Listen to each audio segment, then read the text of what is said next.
Modern India, Chapter 1. India in 18th century. Decay of Mughal Empire. The great Mughal Empire, the envy of its contemporaries for almost 2 centuries, declined and disintegrated during the first half of 18th century. The Mughal emperors lost their powers and glory, and their empire shrank to a few square miles around Delhi. In the end, in 1803, Delhi itself was occupied by the British army, and the proud Mughal emperor was reduced to the status of a mere prisoner of a foreign power. The unity and the stability of the empire had been shaken during the long and strong reign of Aurangzeb. Yet, in spite of his many harmful policies, the Mughal administration was still quite efficient, the Mughal army strong at the time of his death in 1707. Moreover, the Mughal dynasty still commanded respect in the country. On Aurangzeb's death, his three sons fought among themselves for the throne. The 65-year-old Bahadur Shah emerged victorious. He was learned, dignified, and there was evidence of reversal of some of the narrow-minded policies and the measures adopted by Aurangzeb. He adopted a more tolerant attitude towards the Hindu chiefs and rajas. There was no destruction of temples in his reign.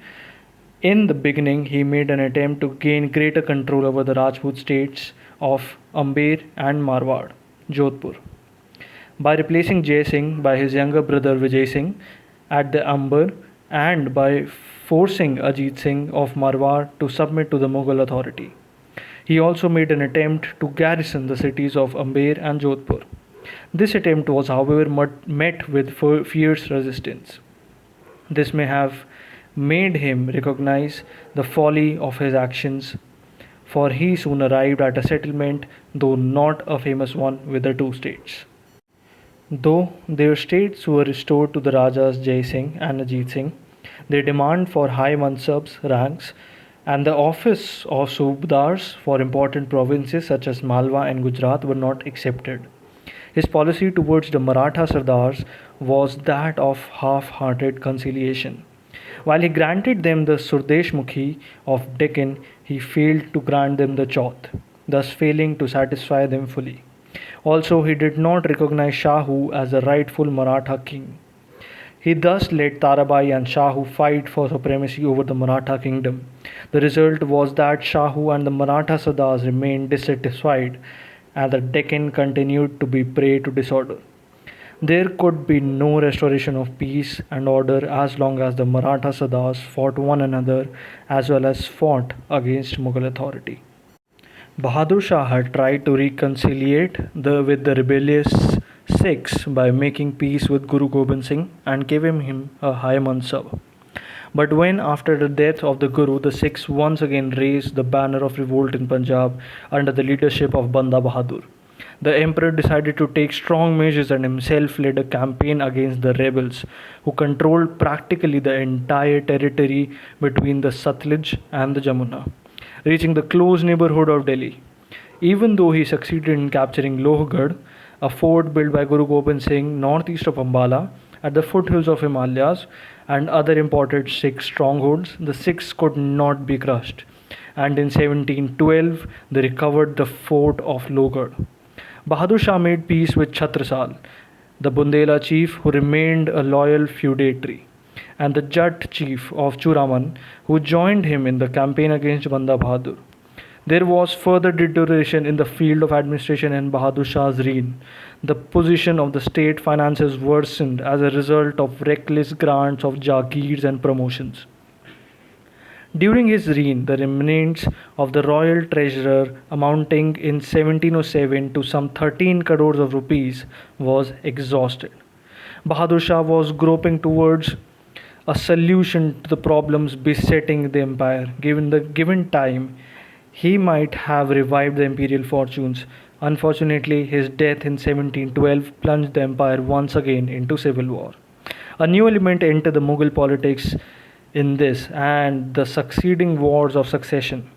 While previously the contest for power had been between royal princes and the nobles had merely aided in aided the aspirants to the throne. Now ambitious nobles became direct contenders for power, used princes as mere pawns to capture the seats of authority. In the civil war following Bahadur Shah's death, one of his less able sons, Jahandar Shah, won because he was supported by Zulfikar Khan, the most powerful noble of the time. Jahandar Shah was weak and degenerate prince who wholly devoted to pleasure. He lacked good manners, dignity and decency. During Jahandar Shah's reign, the administration was virtually in the hands of extremely capable and energetic Zulfikar Khan, who had become his wazir. Zulfikar Khan believed that it was necessary to establish friendly relations with Rajput Rajas and the Maratha Sardars and to conciliate the Hindu chieftains in order to strengthen his own position at the court. To save the empire, therefore, he rapidly reversed the policies of Aurangzeb. The hated jizya was abolished. Jai Singh of Amber was given the title of Mirza Raja Savai and appointed governor of Malwa. Ajit Singh of Marwad was awarded the title of Maharaja and appointed governor of Gujarat. Zulfikar Khan confirmed that the earlier private arrangement that his deputy in the Deccan, Daud Khan Panni, was concluded with the Maratha king Shahu in 1711.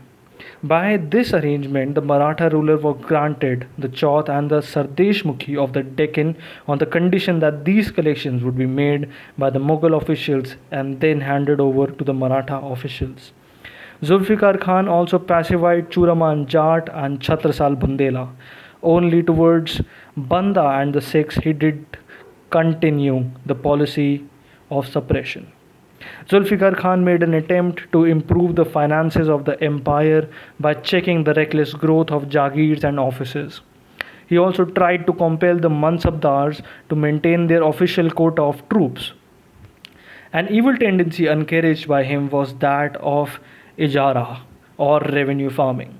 Instead of collecting land revenue at fixed rate as under Todemal's land revenue settlement, the government began to contract with the revenue farmers and middlemen to pay the government a fixed amount of money, while they were left free to collect whatever they could from the peasant. This led to an increased operation of the peasant. Many jealous nobles secretly worked against Zulfikar Khan. Worse still, the emperor too did not give him his trust and cooperation in full measure. The emperor's ears were poisoned against Zulfikar Khan by unscrupulous favorites. He was told that his wazir was becoming too powerful and ambitious and he might overthrow the emperor himself. The cowardly emperor dared not dismiss the powerful wazir, but he began to intrigue against him secretly. Nothing could have been more destructive to the healthy administration. Jahandar Khan's inglorious reign came to an early end in January 1713 when he was defeated at Agra by Farrukh Siyar, his nephew. Farrukh Siyar owed his victory to the Sayyid brothers, Abdullah Khan and Hussain Ali Khan Baro, who were therefore given the offices of Wazir and Mir Bakshi respectively. The two brothers soon acquired dominant control over the affairs of the state. Farrukh Siyar lacked the capacity to rule. He was cowardly, he was cruel, undependable, and faithless. Moreover, he allowed himself to be influenced by worthless favorites and flatterers. In spite of his weakness, Farrukh Siyar was not willing to give the Sayyid brothers a free hand but wanted to exercise personal authority. On the other hand, the Sayyid brothers were convinced that administration could be carried on properly, the decay of the empire checked, and their own position safeguarded only if they wielded real authority and the emperor merely reigned without ruling. Thus, there ensued a prolonged struggle of power between Emperor Farrukh Siyar and his Wazir and Mir Bakshi. Year after year, the ungrateful emperor intrigued to overthrow the two brothers. Year after year, he failed. In the end, in 1719, the Sayyid brothers deposed and killed him. In his place, they raised to the throne a quick succession of two young princes who died of consumption.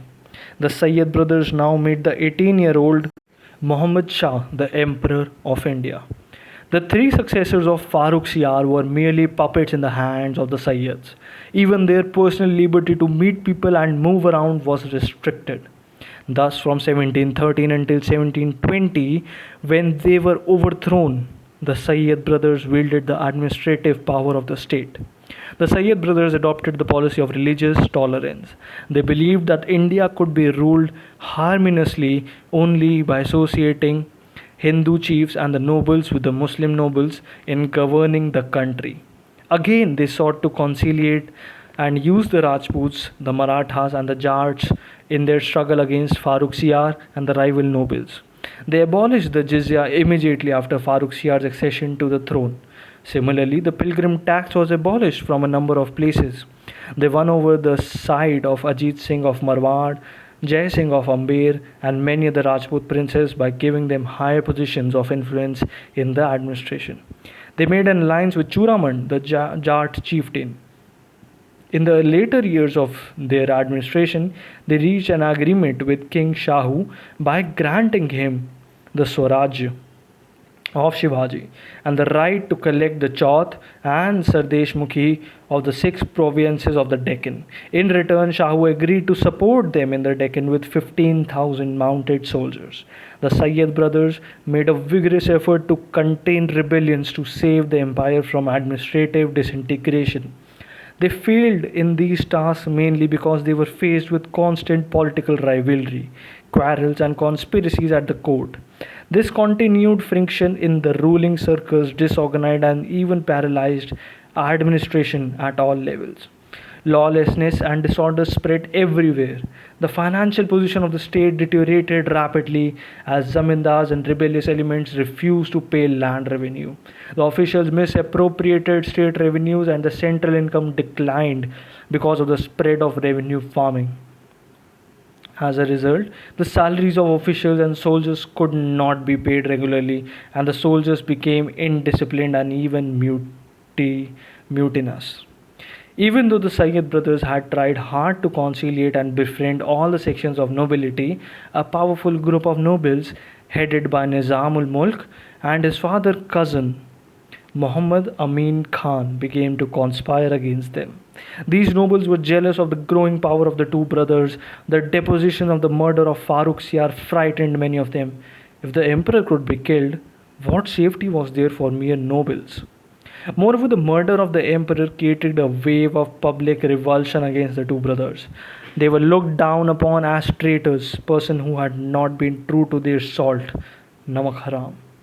Many of these nobles of Aurangzeb's reign also disliked the Sayyids' alliance with the Rajput and the Maratha chiefs and their liberal policy towards the Hindus.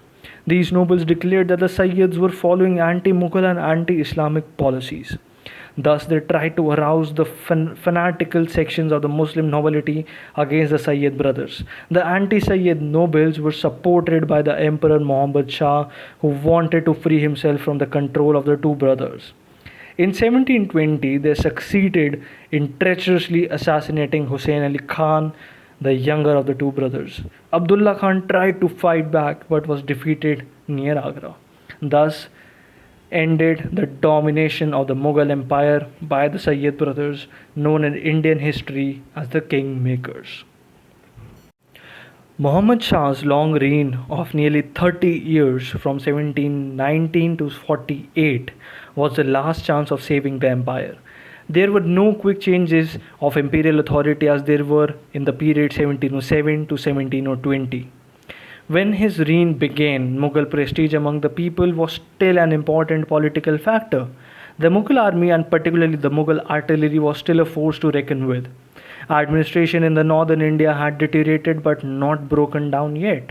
The Maratha Sardars were still confined to the south while the Rajput Rajas continued to be loyal to the Mughal dynasty. A strong and far-sighted ruler supported by a nobility conscious of its peril might still have saved the situation. But Muhammad Shah was not the man of the moment. He was weak-minded and frivolous and overfond of a life of ease and luxury. He neglected the affairs of the state. Instead of giving full support to able viziers such as Nizam ul Mulk, he fell under the evil influence of corrupt and worthless flatterers and intrigued against his own ministers. He even shared in the bribes taken by his favorite courtiers. Disgusted by the fickle-mindedness and suspicious nature of the emperor and the constant quarrels at the court, Nizam-ul-Mulk, the most powerful noble of the time, decided to pursue his own ambition. He had become the vizier in 1722 and had made a vigorous attempt to reform the administration. He now decided to leave the emperor and his empire to their fate and to strike out on his own. He relinquished his office in October 1724 and marched south to found the state of Hyderabad in the Deccan. His departure was a symbolic of the flight of loyalty and virtue from the empire. The physical breakup of Mughal empire had begun. The other powerful and ambitious nobles also now began to utilize their energies for carving out semi-independent states. Hereditary Nawabs, owing nominal allegiance to the emperor at Delhi, arose in many parts of the country. For example, in Bengal, Hyderabad, Awadh, and Punjab. Everywhere petty zamindars, rajas, and nawabs raised the banner of rebellion and independence. The Maratha Sardars began their northern expansion and overran Malwa, Gujarat, and Bundelkhand. Then, in 1738, Nadir Shah, the ruler of Persia, descended upon the plains of northern India and the empire lay prostrate. Nadir Shah was attracted to India by the fabulous wealth for which it was always famous. Continual campaigns had made Persia virtually bankrupt. Money was needed desperately to maintain his mercenary army. Spoils from India could be a solution. At the same time, the visible weakness of the Mughal Empire made such a plunder possible. He entered the Indian territory towards the end of 1738, without meeting any opposition.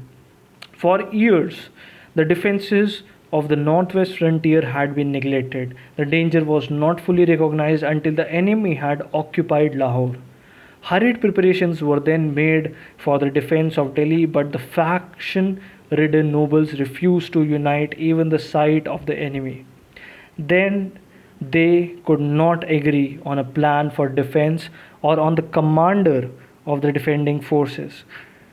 Disunity, poor leadership, and mutual jealousness and distrust could lead only to defeat.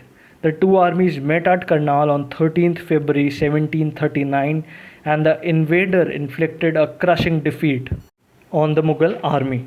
The Emperor Muhammad Shah was taken prisoner and Nadir Shah marched on to Delhi. A terrible massacre of citizens at the imperial capital was ordered by Nadir Shah as a reprisal against the killing of some of his soldiers. The greedy invader took possession of the royal treasury and other royal property, levied tribute on the leading nobles, and plundered the rich of Delhi. His total plunder has been estimated at 70 crores of rupees. This enabled him to exempt his own kingdom from taxation for 3 whole years. He also carried away the famous Kohinoor diamond and the jewel-studded peacock throne of Shah Jahan. He compelled Muhammad Shah to cede to him at all provinces of the empire west of the river Indus.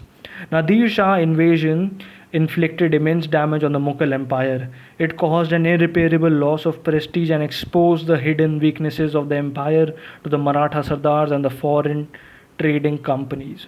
The central administration was thoroughly paralyzed. The invasion ruined imperial finances and inversely affected the economic life of the country. The impoverished nobles began to rack rent and oppress the peasantry even more in an effort to recover their lost fortunes. They also fought one another over rich jagirs and high offices more desperately than ever. The loss of Kabul and the areas to the west of Indus once again opened the empire to the threat of invasions from the northwest. A vital line of defense had disappeared. It was surprising indeed that the empire seemed to revive some of its strength after Nadir Shah's departure, even though the area under its effective control shrank rapidly. But the revival was deceptive and superficial. After Muhammad Shah's death in 1748, bitter struggles and even civil war break out amongst unscrupulous, and power hungry nobles. Furthermore, a result of a weakening of the northern western defenses, the empire was devastated by the repeated invasions of Ahmad Shah Abdali, one of Nadir Shah's ablest generals, who had succeeded in establishing his authority over Afghanistan after his master's death. Abdali repeatedly invaded and plundered northern India right down to Delhi and Mathura between 1748 and 1767. In 1761, he defeated the Marathas in the Third Battle of Panipat and thus gave a big blow to their ambition of controlling the Mughal emperor and thereby dominating the country. He did not, however, found a new Afghan kingdom in India. He and his successors could not even retain the Punjab, which they soon lost to the Sikh chiefs. As a result of invasions of Nadir Shah and Abdali, the suicidal internal feuds of the Mughal nobility, the Mughal Empire had by 1761 ceased to exist. In practice of all India Empire, it remained merely as a kingdom of Delhi. Delhi itself was a scene of daily riot and tumult. The descendants of the Grand Mughals no longer participated actively in the struggle for the Empire of India, but the various contenders for power found it politically useful to hide behind their name. This gave to the Mughal dynasty a long lease of life on the nominal throne of Delhi. Shah Alam II, who ascended to the throne in 1759, spent his initial years as an emperor, wandering from place to place far away from his capital, for he lived in a mortal fear of his own Wazir. He was a man of some ability and ample courage, but the empire was now beyond redemption. In 1764, he joined the Mir Qasim of Bengal and Shuja ul Dawla of Awadh in declaring war upon the English East India Company. Defeated by the British at the Battle of Buxar, he lived for several years at Allahabad as a pensioner of the East India Company. He left the British shelter in 1772 and returned to Delhi under the protective arm of the Marathas. The British occupied Delhi in 1803, and from that year till 1857, when the Mughal dynasty was finally extinguished, the Mughal emperors merely served as a political front of the English. In fact, the continuation of the Mughal monarchy after 1759, when it had ceased to be a military power, was due to powerful hold that the Mughal dynasty had on the munds of the people of India as the symbol of the political unity of the country. The most important consequences of the decline of the Mughal Empire was that this enabled the British to conquer India. None of the Indian powers rose to claim the heritage of the Grand Mughals, for they were strong enough to destroy the empire but not strong enough to unite it, or to create anything new in its place. They could not create a new social order which could stand up to the new enemy from the West. All of them represented the same morbid social system as headed by the Mughals, and all of them suffered from the weaknesses which had destroyed the mighty Mughal Empire. On the other hand, the Europeans knocking at the gates of India had the benefit of coming from societies which had evolved a superior economic system and which were more advanced in the science and technology. The tragedy of the decline of the Mughal Empire was that its mantle fell on a foreign power which dissolved in its own interest the centuries old socio-economic and political structure of the country and replaced it with a colonial structure.